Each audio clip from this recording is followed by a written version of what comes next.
So hello everyone. जैसा कि आप लोग को पता है कि इससे पहले हम लोगों ने क्या किया था, फिजिक्स के 2025 के क्वेश्चंस और 2024 के ऑब्जेक्टिव क्वेश्चंस सारे को देखा था। आज हम लोग क्या करने वाले हैं, प्रकाश से चैप्टर से जो भी हम लोग को शॉर्ट क्वेश्चंस पूछे गए हैं उनको देखेंगे और इनके एक एक लाइन में जो भी रिफ्लेक्शन या फिर प्रकाश क्या होते हैं इन सब की डेफिनेशन देखेंगे। और नेक्स्ट वीडियो में हम लोग इसके लॉन्ग क्वेश्चंस और जो भी डेरिवेशन वाला पार्ट्स होगा उन सबको देखेंगे, ठीक है। तो सबसे पहले प्रकाश, परावर्तन और अपवर्तन वाले चैप्टर में क्या देगा, प्रकाश क्या होता है। प्रकाश एक ऊर्जा होती है जिसके द्वारा हमें देखने की अनुभूति प्राप्त होती है, इसी के कारण हम लोग देख पाते हैं। प्रकाश कैसा है, स्वयं अदिश राशि है, यानी कि स्केलर क्वांटिटी होती है। उसके बाद किरण क्या हो जाती है, प्रकाश के गमन पथ को हम लोग क्या कहते हैं, किरण कहते हैं। उसके बाद किरण पुंज कहते हैं, प्रकाश स्रोत से आने वाली जितने भी किरणें होती हैं उनके समूह को किरण पुंज कहा जाता है। ये कितने प्रकार के होते हैं, ये 3 प्रकार के होते हैं, अभिसारी, समांतर और अपसारी। तो अभिसारी किरण पुंज क्या होते हैं, जब सारे किरण पुंज एक बिंदु पर आकर मिलते हैं उसे अभिसारी किरण पुंज कहते हैं, ठीक है। अब जैसे कि समांतर किरण पुंज है। अब समांतर किरण पुंज क्या होते हैं, समांतर किरण पुंज क्या होता है, जब सारे किरण पुंज एक दूसरे से समांतर चलती है। देखो क्या करते हैं ना, यहाँ पे कोई इंटरसेक्ट नहीं कर रहा है, ऐसे चल रही है, ऐसे चल रही है, ऐसे ही चल रही है, कोई भी नहीं मिल रहा है, तो इसको क्या बोलते हैं, समांतर किरण पुंज।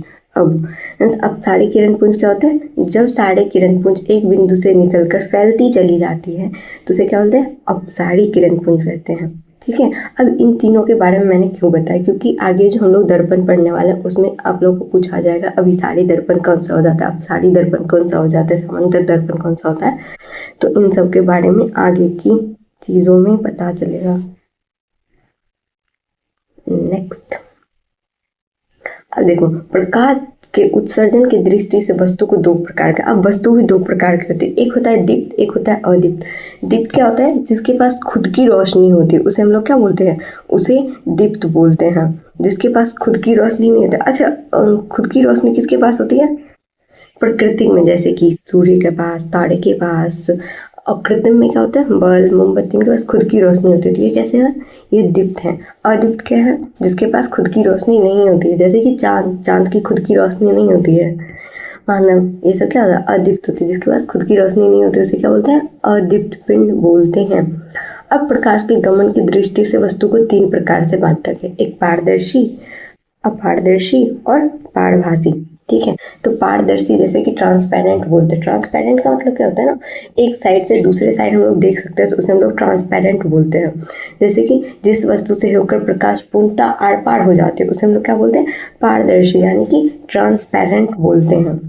जैसे कि साफ पानी, कांच, इन सब में क्या होता है ना कि यदि आप लाइट दे रहे हो तो दूसरे साइड भी लाइट दिख रही है प्रॉपर, जिस तरीके से हम लोग दिए थे वैसे ही दिख रही है, तो इसे हम लोग कौन सा बोलते हैं, इसे हम लोग पारदर्शी बोलते हैं। पारभासी क्या बोलते हैं, जिसमें धुंधला धुंधला दिखा दिखता है, आंशिक रूप से दिखता है, उसे हम लोग पारभासी बोलते हैं। इसका डेफिनेशन क्या दिया हुआ है, जिस वस्तु से होकर प्रकाश की किरणें आंशिक रूप से आर पार होती है उसे हम लोग पारभासी बोलते हैं।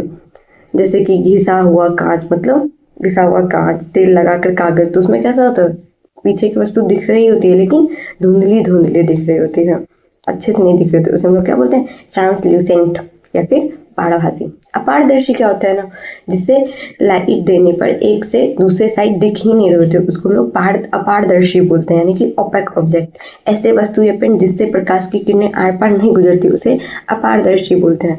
अब एक सबसे इंपॉर्टेंट चीज ये दी हुई है, क्या दिया हुआ है, प्रकाश का विवर्तन क्या होता है। सबसे बड़ी बात, प्रकाश का विवर्तन क्या होता है, प्रकाश विवर्तन हो जाता है यदि प्रकाश के पथ में, जैसे कि कोई भी एक लाइट आ रही है उसके सामने हम लोग बहुत छोटी सी कोई भी अपारदर्शी मतलब ओपेक ऑब्जेक्ट को रख देते हैं, तो क्या होता है, उसकी थोड़ी सी विचलन हो जाती है। मतलब देखो जैसे कि मैं बताती हूँ, जैसे कि इधर से लाइट आ रही है यहाँ हम लोग छोटी सी रखते, इस चीज को तो ऐसे जानी थी, अब क्या करेगा, ये टेढ़ा जाएगा, इसी को बोलते हैं प्रकाश का ऐसे, यानी कि थोड़ा सा अपने पाथ से डेविएट हो जाता है, तो इसको क्या बोलते हैं, प्रकाश का विवर्तन। अब मॉडर्न क्वांटम थ्योरी क्या होता है, मॉडर्न सिद्धांत प्रकाश कणिका और तरंग प्राकृतिक स्वभाव रखता है। गमन के समय तरंग स्वभाव तथा द्रव्य के साथ अननोन क्रिया के समय कणिका स्वभाव प्रदर्शित करता है, यानी कि पार्टिकल नेचर। अब देखो सबसे बड़ी बात, ये चीज़ तो सबको पता होनी चाहिए, जैसा कि हम लोग चैप्टर का हेडलाइन ही है रिफ्लेक्शन। तो रिफ्लेक्शन ऑफ लाइट क्या होता है, प्रकाश का परावर्तन क्या होता है। देखो कोई भी जब लाइट आती है, जब कोई लाइट आती है, एक ठीक है, ये क्या है, एक कोई भी ऑब्जेक्ट है, यहाँ पे लाइट आई, प्रकाश के पथ, कोई भी एक वस्तु थी, उस पर ऐसे लाइट आई, ऐसे लाइट आई और क्या हो गया, और ऐसे रिफ्लेक्ट हो गई, यानी कि चली गई। तो वही बोला गया है, प्रकाश के पथ में, प्रकाश के पथ, प्रकाश की किरणें किसी वस्तु से टकराकर लौटती है, इस क्रिया को बोला जाता है प्रकाश का परावर्तन। क्या बोला जाता है इसको, प्रकाश का परावर्तन। अब देखो, अब इनमें बहुत सारी चीजें होती हैं, पॉइंट्स याद करने होते हैं। जैसे ये जो मैंने लॉन्गिट्यूडिनल डाला, नॉर्मल डाला, तो इसको क्या बोलते हैं, इसको बोलते हैं अभिलंब। ये जो एंगल है इसको बोलते हैं इंसिडेंट, इसको क्या बोलते हैं, रिफ्लेक्शन। ठीक है, जैसे कि देखो आपतित किरण, आपतित किरण का मतलब क्या होता है, इंसिडेंट रे, मतलब प्रकाश स्रोत से जो भी, यानी कि प्रकाश स्रोत से जो भी लाइट आ रही है किसी वस्तु पर, इसको क्या बोलते हैं, इंसिडेंट। यानी कि ये क्या है, आई है हमारा इंसिडेंट, यानी कि आपतित किरण है। उसके बाद और जो लौट रही है ये क्या है, ये परावर्तित किरण है। क्या है, परावर्तित किरण, यानी कि रिफ्लेक्टेड रे। और ये जो मैंने लंबवत डाला है मैंने इस पे, ये क्या है, ये है नॉर्मल। ठीक है, अब नेक्स्ट, अब तुमसे पूछा जाएगा क्या, परावर्तित किरण हो गया, अपवर्तित किरण हो गया, और आपतन बिंदु क्या होता है, जिस पॉइंट पे क्या होता है ना, जिस पॉइंट पे ये आके रुकता है इसको बोलते हैं आपतित बिंदु। यानी कि आपतित किरण जहाँ पे टकराती है उसे बोलते हैं आपतन बिंदु। परावर्तित किरण हो गया। उसके बाद आपतन कोण क्या होता है, आपतन कोण होता है मीन्स आपतित किरण, देखो आपतित किरण और अभिलंब के बीच बना कोण, ये वाला, इसे क्या बोलते हैं, आपतित Kiran. Let me erase all this, गंदा कर दिया मैंने पूरा। अब क्या होता है, अब ये क्या होता है, अब देखो ये क्या था, अभिलंब था, ये क्या है, आपतित किरण है, इसके बीच के एंगल को क्या बोलते हैं, आपतन, आपतन कोण बोलते हैं, या फिर एंगल ऑफ इंसिडेंट बोलते हैं। और अभिलंब और परावर्तित किरण के बीच के एंगल को क्या बोलते हैं, परावर्तन कोण बोलते हैं। यानी कि ये I is equal to are होता है, हम लोग आगे देखेंगे इसके नियम में। ठीक है, ये वाला जो है आपतित किरण जब अभिलंब के साथ जब एंगल बनाते हैं उसको क्या बोलते हैं, आपतन कोण बोलते हैं। अभिलंब और परावर्तित किरण के बीच जो एंगल बनता है उसको क्या बोलते हैं, परावर्तन कोण बोलते हैं। और ये दोनों कैसे होते हैं, इक्वल होते हैं। ठीक है,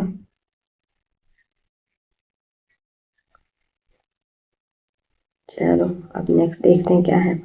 अब बोलते हैं परावर्तन कौन कहते हैं। अब देखो इसके परावर्तन के दो नियम होते हैं, ये बहुत ज़्यादा ही पूछा जाता है क्वेश्चन में।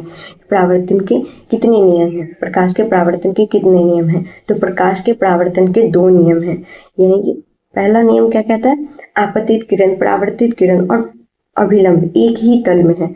यानी कि इसका मतलब समझो, देखो ये क्या था, एक तल था, यानी कि जो भी हम लोग माने थे कि पिंड पे आएगा। तो ये क्या है, आपतित किरण, ये क्या है, परावर्तित किरण, और ये क्या है, अभिलंब। ठीक है, तो क्या बोला गया, आपतित किरण, परावर्तित किरण और अभिलंब क्या है, आपतित किरण, परावर्तित किरण और अभिलंब क्या है, एक ही तल में है। यानी कि ये तीनों एक ही जगह है। तो इसको क्या बोलते हैं, ये पहला नियम हो जाता है, आपतित किरण, परावर्तित किरण और अभिलंब एक ही तल में है। दूसरी बात, आपतन कोण जो है सदैव परावर्तन कोण के बराबर हो जाता है। तो मैंने अभी क्या बताया था कि आप ये वाला कोण को क्या बोलते हैं, आपतित किरण और अभिलंब के बीच बना कोण को आपतन कोण बोलते हैं। परावर्तित किरण और अभिलंब के बीच बने कोण को क्या बोलते हैं, परावर्तन कोण बोलते हैं। ये आई बराबर ही आर होता है। ये क्या है, प्रकाश के परावर्तन के दूसरा नियम है। ठीक है, पहला नियम क्या था, आपतित किरण, परावर्तित किरण और अभिलंब एक ही तल में होते हैं। दूसरी, आपतन कोण और परावर्तन कोण कैसे सदैव बराबर हो जाते हैं। ठीक है, उसके बाद अब क्या होगा, प्रकाश उत्क्रमण क्या होता है, यानी कि इन लेटरल इन्वर्जन। देखो जब हम लोग क्या करते हैं ना, चेहरे को देखते हैं लाइट में, यानी कि दर्पण में देखते हैं, तो क्या होता है, हमारा दायां भाग बायां दिखता है और बायां भाग दायां दिखता है। इसी चीज को बोला जाता है पार्श्व उत्क्रमण या फिर लैटरल इन्वर्जन। तो यहाँ पे क्या हो रहा है, जब चेहरा को समतल दर्पण के सामने आते हैं तो बायां भाग दायां और दायां भाग बायां नजर आता है। ये क्या है, पार्श्व उत्क्रमण कहलाता है। अब हम लोग आगे क्या पढ़े, अब सबसे बड़ी बात प्रॉपर्टीज पढ़ेंगे किसकी, समतल दर्पण की। समतल दर्पण में कैसे प्रतिबिंब बनते हैं, तो पहली बात समतल दर्पण में कैसे होते हैं, आभासी प्रतिबिंब बनते हैं। यानी कि आभासी समतल दर्पण कैसे प्रतिबिंब बनते हैं, आभासी प्रतिबिंब बनते हैं। समतल दर्पण का आकार कैसा होता है, बिंब के आकार के बराबर होते हैं। ये कैसा होता है, सीधा होता है। ये उतना ही दूर होता है दर्पण से जितना कि हम दूर होते हैं, यानी कि बिंब दूर होते हैं दर्पण से।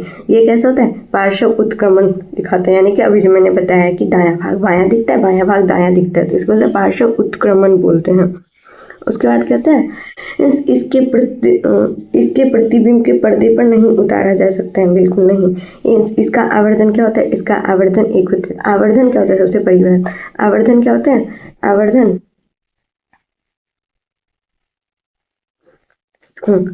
क्या होता है, आवर्धन प्रतिबिंब की ऊंचाई बट्टा में बिंब के ऊंचाई के रेशियो को क्या बोला जाता है, इसके रेशियो को आवर्धन बोला जाता है। यानी कि ये तो सेम है, प्रतिबिंब की ऊंचाई और बिंब की ऊंचाई, यानी कि 1:1। कि इसका आवर्धन कितना गया, +1 आता है। ठीक है, एक बार फिर से सारी प्रॉपर्टीज को पढ़ लिया जाए, जरूरी है ताकि आपको याद रहे। नेक्स्ट टाइम आपको खुद से रिवीजन ना करना पड़े, सुन के भी सारी बातें याद रहे। ठीक है, चलो देखते हैं। देखो तो क्या बोला गया, समतल दर्पण में प्रतिबिंब कैसा होता है, याद करो, सुनो मेरे साथ। प्रतिबिंब कैसा होता है, आभासी होता है। प्रतिबिंब कैसा होता है, बिंब के आकार के समान होता है। प्रतिबिंब सीधा होता है, ये उतना ही दूर होता है दर्पण से जितना कि बिंब दूर होता है। इसमें कैसा होता है, पार्श्व उत्क्रमण होता है। आवर्धन कितना हो जाता है, +1 होता है। इसे पर्दे पर नहीं उतारा जा सकता है। ये सारी प्रॉपर्टी किसकी थी, समतल दर्पण की सारी प्रॉपर्टीज थी। अब सबसे पहली बात प्रूव करने के लिए यदि तुमसे ये पूछ दिया जाए कि प्रकाश सीधी रेखा में गमन करती है, यानी कि प्रकाश कभी भी मुड़ती नहीं है, तो इसको प्रूफ करो।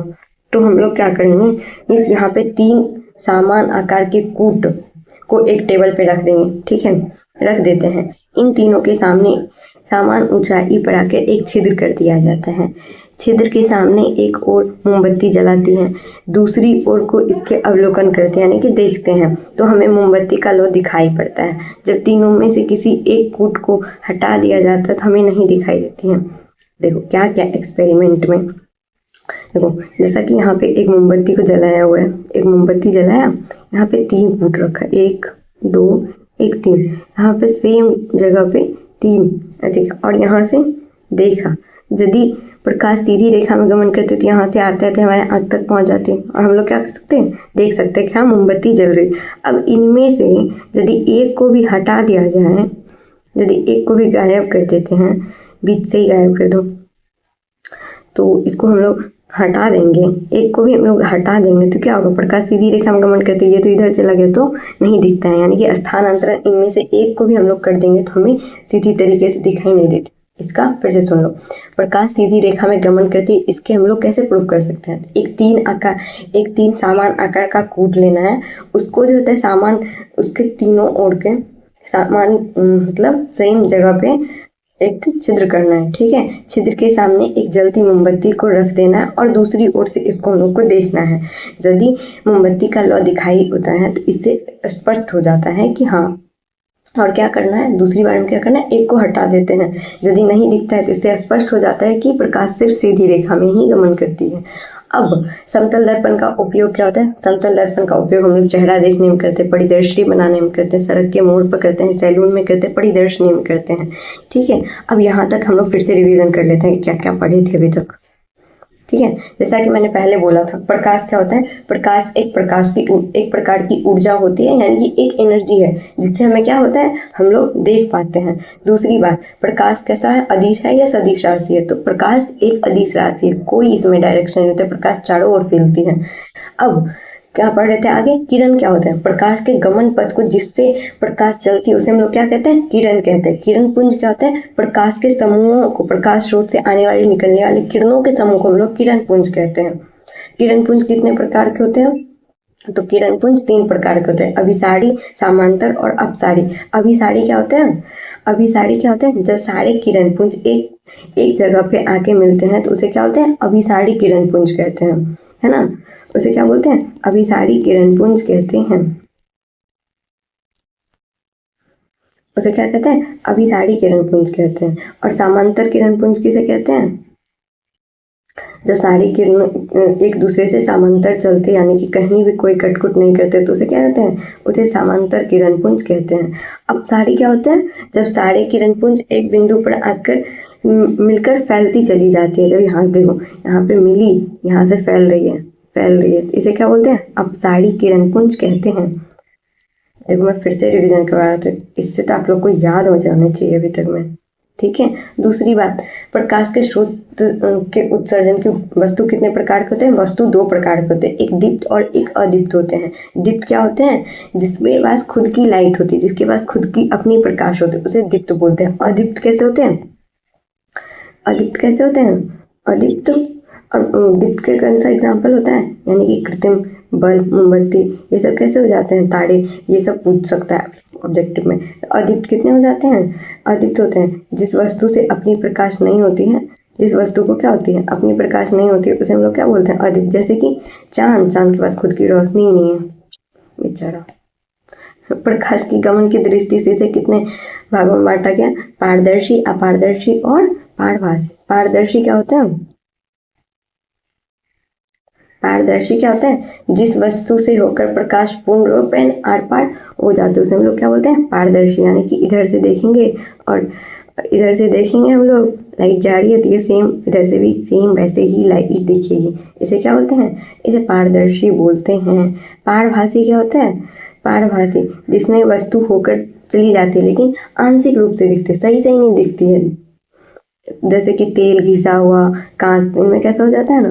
पारदर्शी। अब पारभासी बोलते हैं जिसमें पूर्ण रूपेण आर पार नहीं दिखती है, उसे क्या बोलते हैं? अपारदर्शी बोलते हैं। प्रकाश का विवर्तन क्या होता है ना? यदि प्रकाश कोई भी चल रहा है, यानी कि चल के आ रहा है, उसके सामने एक छोटी वस्तु को रख दिया जाता है, इसके पथ में जो भी डेविएशन हो जाती है, यानी कि मुड़ जाता है, इसी को क्या बोला जाता है? इसी को प्रकाश का विवर्तन बोला जाता है। ठीक है, आगे क्या था? हाँ, प्रकाश का परावर्तन कैसे हो जाता है? प्रकाश के परावर्तन क्या होता है? जब प्रकाश किसी स्रोत से आती है, और वस्तु से टकराकर लौट जाती है, इसे क्या बोलते हैं? प्रकाश का परावर्तन बोलते हैं। और ये क्या है? हमारा अविलंब है। तो जब प्रकाश की किरणें किसी वस्तु से टकराकर लौट जाती है तो इसे क्या होता है? प्रकाश का परावर्तन बोला जाता है। अब हम लोग इसके आगे बढ़ रहे थे क्या कि प्रकाश के परावर्तन के कितने नियम होते हैं। तो इसके कितने नियम होते हैं? 2 नियम हो जाते हैं। पहला, आपतित किरण, परावर्तित किरण और अभिलंब, तीनों कैसे होते हैं? एक तल में होते हैं। दूसरी, आपतित कोण, आपतन कोण और परावर्तन कोण कैसे होते हैं? बराबर हो जाते हैं, आई बराबर में आर होते हैं। ये आपतन कोण क्या हो जाता है? आपतित किरण और अभिलंब के बीच बने कोण को क्या बोलते हैं? आपतन कोण बोलते हैं। और परावर्तित किरण और अभिलंब के बीच बने कोण को क्या बोलते हैं? परावर्तित कोण बोलते हैं। अब पार्श्व उत्क्रमण क्या होते हैं? जैसा कि मैंने बताया, जब चेहरे को समतल दर्पण के सामने लाते हैं तो बायां भाग दायां भाग नजर आता है, इसे हम लोग क्या बोलते हैं? पार्श्व उत्क्रमण बोलते हैं। अब सबसे लास्ट चीज क्या पढ़े थे? समतल दर्पण के कितने नियम होते हैं, कैसे बिंब बनते हैं, सारी प्रॉपर्टीज याद होनी चाहिए, सब पूछा जाता है ऑब्जेक्टिव में। तो समतल दर्पण से प्रतिबिंब कैसा होता है? आभासी बनता है, ठीक है। इसके बिंब का आकार कैसा हो जाता है? इसके प्रतिबिंब का आकार बिंब के आकार के बराबर ही हो जाता है, यानी कि h बराबर h2 हो जाती है, यानी कि प्रतिबिंब की ऊंचाई और बिंब की ऊंचाई भी सेम हो जाती है। उसके बाद इसके बाद कैसा होता है? सीधा प्रतिबिंब, कभी उल्टा प्रतिबिंब नहीं होता है। बिंब उतना ही, प्रतिबिंब उतना ही दूर बनता है दर्पण से जितना कि बिंब होता है। जैसे जैसे हम लोग नजदीक आते हैं तो कैसा होता है? बड़ा प्रतिबिंब, दूर जाते हैं छोटा बनने लगता है। इसमें कैसा होता है? पार्श्व उत्क्रमण होता है, यानी कि बायां भाग दायां भाग बायां दिखा देता है, इसे क्या बोला जाता है? पार्श्व उत्क्रमण बोला जाता है। इसके प्रतिबिंब पर्दे पर नहीं उतारा जाता है। इसका आवर्धन क्या होता है? 1 होता है। जैसा कि मैंने बताया कि आवर्धन क्या हो जाता है? प्रतिबिंब की ऊंचाई और बिंब की ऊंचाई के रेशियो को हम लोग आवर्धन बोलते हैं। इसमें दोनों सेम होते हैं तो इसका आवर्धन कितना है? +1 होता है। आगे बढ़ते हैं। तो अभी तक मैंने क्या पढ़ाया था कि समतल दर्पण कैसे होते हैं, समतल दर्पण में बिंब कैसे बनते हैं, प्रकाश क्या होता है। अब हम लोग क्या पढ़ेंगे, अवतल दर्पण का उपयोग। अवतल दर्पण का उपयोग पढ़ लेते हैं, कैसे होते हैं, क्या क्या उपयोग होता है अवतल दर्पण। आप ये बोलेंगे कि इसमें क्यों नहीं बताया गया कि अवतल दर्पण होते कैसे हैं, तो वो मैं समझती हूँ कि आप इतना पढ़े हैं तो आपको याद होगा, ये नहीं होगा तो मैं नेक्स्ट वीडियो में उसको कवर कर लूँगी, और जो भी इसके डेरिवेशन वाले पार्ट्स हैं उनको भी कल हम लोग देखेंगे, ठीक है, नेक्स्ट वीडियो में। तो आज बस मैंने जितने भी शॉर्ट क्वेश्चंस पूछे जाते हैं, ज़्यादातर पूछे गए हैं, तो उन सबको ही बस देख रहे हैं, ठीक है। तो बाकी इसमें जो भी बचे हुए क्वेश्चन है ना, जैसे कि आप बोलोगे कैसे दर्पण होते हैं, कि यहाँ पे बनते हैं, वो मैंने नेक्स्ट वीडियो में कवर करना है, ठीक है। देखो, अवतल दर्पण का उपयोग कैसा होता है। अवतल दर्पण को हेडलाइट की तरह यूज करते हैं, दाढ़ी बनाने में करते हैं, चिकित्सा जांच में यूज करते हैं, और कैसे होते हैं, सोलर कुकर में, किसके, अग्रदीप में यूज करते हैं, दाढ़ी बनाने में करते हैं, चिकित्सा जांच में करते हैं, सोलर कुकर में करते हैं, दूरबीन लाइट में करते हैं, शोरूम में करते हैं, या फिर सोलर भट्टी में इसका उपयोग किया जाता है। फिर से सुनो, इसको पूछा जाता है 5 पॉइंट बताओ कि अवतल दर्पण का उपयोग किस चीज के लिए किया जाता है। तो पहली बात, किस चीज के लिए किया जाता है, अग्रदीप के रूप में, यानी कि हेडलाइट, गाड़ी की हेडलाइट भी अवतल दर्पण का ही बना होता है। उसके बाद दाढ़ी बनाने में, चिकित्सा जांच में, सोलर कुकर में, सर्च लाइट में, दूरबीन में, शोरूम में, या फिर सोलर भट्टी में इसका उपयोग किया जाता है। अब आप बोलेंगे कि अवतल दर्पण का उपयोग हेडलाइट में कैसे किया जाता है। तो हेडलाइट में क्या करते हैं, बल्ब को अवतल दर्पण के फोकस पर रखा जाता है, तो बल्ब से निकलने वाले असामांतर किरणें जो होता है परावर्तन के बाद समांतर होकर परिवर्तित होती हैं, जिससे सड़क पर दूर तक लाइट जाती है, जिससे चालक को गाड़ी चलाने में आसान होता है। मैं बताती हूँ, जैसे कि ये हेडलाइट है, तो इसको कहाँ पे रखा जाता है, फोकस पर रखा जाता है, ठीक है। बल्ब को कहाँ रखा जाता है, इसके फोकस पे रखा जाता है, फोकस पे रखा जाता है, तो इससे जो भी असामांतर किरणें आती हैं वो कैसा होता है, समांतर होकर परिवर्तित होती हैं, समांतर होकर परिवर्तित होती हैं, ठीक है। जो परिवर्तित होती है समांतर होकर ही निकलती है, तो वो कहाँ तक जाती है, दूर तक जाती है, रोड पे दूर तक जाती है, जिससे गाड़ी चलाने में आसानी होती है। अब देखो दूसरी क्या है, हजामत बनाने में। हजामत बनाने, जब चेहरे को अवतल दर्पण के सामने पोल और फोकस के बीच रखा जाता है, तो किसी जगह रखा जाता है, तो बिंब के द्वारा बना प्रतिबिंब कैसा होता है, दर्पण के द्वारा बना प्रतिबिंब होता है कैसा होता है, देखना कैसा होता है, काल्पनिक होता है, सीधा हो जाता है और बिंब से बड़ा बनता है, जिससे छोटी छोटी दाढ़ी भी कैसा होता है, स्पष्ट रूप से दिखाई देती हैं, जिससे हजामत या सीविंग करने में अच्छा होता है। अब चिकित्सा जांच में कैसा होता है, अवतल दर्पण प्रकाश स्रोत से, देखो अवतल दर्पण से प्रकाश स्रोत से आने वाली किरणों को परावर्तन के बाद कैसा होता है, के बाद एक बिंदु पर फोकसित करती है, जिससे वह बिंब ज्यादा प्रकाशित होता है, यानी कि लाइट में अच्छे से दिख पाता है, क्योंकि वो फोकसित अच्छे से करता है, जिससे डॉक्टर को नाक, कान, गले ये सब देखने में, संकीर्ण जगह उपचार करने में आसानी होती है। अब तीसरा पॉइंट, अब कैसा होता है सोलर कुकर में। सोलर कुकर में सोलर कुकर कैसा होता है, सोलर कुकर एक आयताकार बक्सा होता है, जिसके भीतरी किस रंग से रंग दिया जाता है, काले रंग से रंग दिया जाता है। उसके अंदर एक पोर्ट को रखा जाता है, एक पोर्ट को रखा जाता है, जिसमें भोज्य सामग्री यानी कि खाना जिसमें बनता है, जो भी खाना बनाने की मटेरियल होते हैं वो उसको रख दिया जाता है। उस बक्से के ढक्कन किससे बना होता है, ढक्कन अवतल दर्पण से बना होता है, ठीक है, अवतल दर्पण से बना होता है, जिसमें क्या होता है, जब प्रकाश की किरणें इस दर्पण पर पड़ती हैं या परावर्तित के बाद एक बिंदु पर होकर, जब प्रकाश की किरणें इस दर्पण पर पड़ती है तो परावर्तित होकर एक बिंदु पर केंद्रित होती हैं, जिसमें पोर्ट में रखा पदार्थ कैसा होता है, पक जाता है, ठीक है। अब हम लोग ये भी पढ़ लेते हैं, देखो ये इसको मैंने फिर से समझाती हूँ। सोलर कुकर में क्या होता है ना, एक सोलर कुकर होता है, ठीक है, जो कैसा होता है, सोलर कुकर होता है जो कि आयताकार बक्सा होता है, यानी कि ऐसा, ठीक है। इसके अंदर किस रंग से रंग दिया जाता है, इसके अंदर जो होता है काले रंग से रंग दिया जाता है। काले रंग से रंगने के बाद इसके अंदर एक पोर्ट रखा जाता है, जिसमें क्या होता है, भोज्य सामग्री को रखा जाता है। इस बक्से को जो होता है, इस बक्से का ढक्कन जो होता है, ढक्कन बड़े आकार का होता है, बड़े आकार का अवतल दर्पण होता है, जिससे कैसे होता है, जब प्रकाश की किरणें इस दर्पण पर पड़ती है तो परावर्तित होकर एक बिंदु पर केंद्रित हो जाती है, एक बिंदु पर क्या केंद्रित होता है, जिससे भोज्य पदार्थ पक जाता है। अब क्या देखे हम लोगों ने, अभी हम लोग देखा क्या, अवतल दर्पण का उपयोग किस चीज में किया जाता है, याद कर लेना भाई, मैं इतनी बार रिपीट कर रही हूँ। तो अग्रदीप के रूप में, दाढ़ी बनाने में, चिकित्सा जांच में, सोलर कुकर में, सर्च लाइट में, दूरबीन में, ये सारी चीजें याद होनी चाहिए, ठीक है। उसके बाद अग्रदीप के रूप में कैसे यूज किया जाता है, बल्ब को अवतल दर्पण के कहाँ पे रखा जाता है, फोकस पे रखा जाता है, जिससे क्या होता है असमांतर किरणें, मतलब कहीं से भी किरणें आए तो वो कैसे होता है फोकस होकर फोकस पर जाके समांतर होकर लौटती है, जिससे क्या होता है दूर तक चले जाती है। दूर तक चले जाने पर हमें सड़क दूर तक दिखाई देती है। उसके बाद हजामत में कैसा था, जब चेहरे को किसके अवतल दर्पण के P और F के बीच में रखते हैं तो इसका प्रतिबिंब कैसा होता है, इसका प्रतिबिंब कैसा होता है, काल्पनिक बनता है, सीधा बनता है और बिंब से बड़ा बनता है, जिससे क्या होता है छोटी छोटी दाढ़ी भी स्पष्ट रूप से दिखाई देती है। उसके बाद क्या है, चिकित्सा जांच में कैसा हो जाता है, चिकित्सा जांच अवतल दर्पण का प्रयोग स्रोत से आने वाली किरणों को परावर्तन के बाद फोकसित करती है, मतलब फोकसित कर देती है, जिससे वो भाग ज्यादा प्रकाशित होता है, जिससे डॉक्टर नाक, कान, गले जैसे संकीर्ण भागों को आसानी से देखकर उपचार करते हैं। अब सोलर कुकर में, अब मैंने जैसा कि बताया था सोलर कुकर कैसा होता है, एक आयताकार बक्सा होता है जिसको कौन से रंग से रंगा, अब ये भी क्वेश्चन पूछा जा सकता है कि ये किस रंग से रंगा जाता है, तो ये काले रंग से रंगा जाता है। इसके अंदर कैसा होता है, एक पॉट होता है, इस पॉट के अंदर क्या रहता है, खाने का मटेरियल होता है, ठीक है, खाने का मटेरियल होता है, जिससे इस बक्से को ढक्कन किसका होता है, बड़ी आकार का अवतल दर्पण व्यवस्थित किया। जब प्रकाश की किरणें इस दर्पण पर पड़ती है तो परावर्तन के बाद एक बिंदु पर फोकसित हो जाती है, केंद्रित होता है, जिससे बोझ में रखा सामान पक जाता है। मैंने सब कुछ को 2 बार रिपीट किया है, तो पढ़ लेना, याद कर लेना। देख लेते और क्या क्या,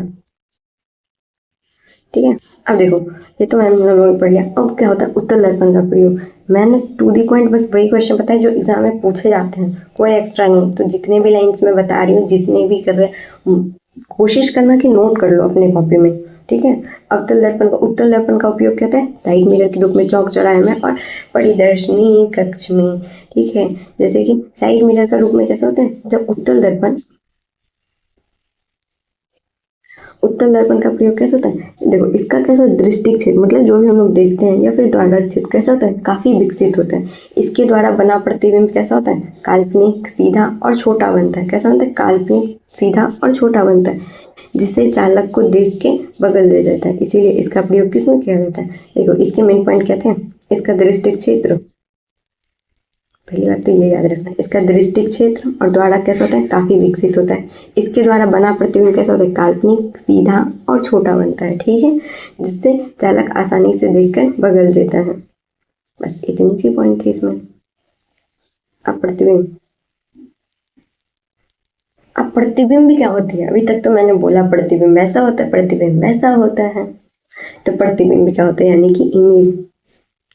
प्रतिबिंब कैसा होता है, किसी बिंब से चलने वाली प्रकाश की किरणें परावर्तन या अपवर्तन के बाद जिस बिंदु पर काटती अथवा काटती हुई प्रतीत होती है, उसे बिंब का प्रतिबिंब बोलते हैं। जैसे कि कोई भी एक दर्पण ले लो, ठीक है, यहाँ से गया, ये यहाँ पे आके मिला, तो यहाँ पे क्या बनेगा, इसका प्रतिबिंब बनेगा, यानी कि इसी के जैसा सेम बनेगा। तो छोटा बनेगा, बड़ा बनेगा, कैसा भी बन सकता है काल्पनिक रूप से, तो उसको बोलते हैं प्रतिबिंब।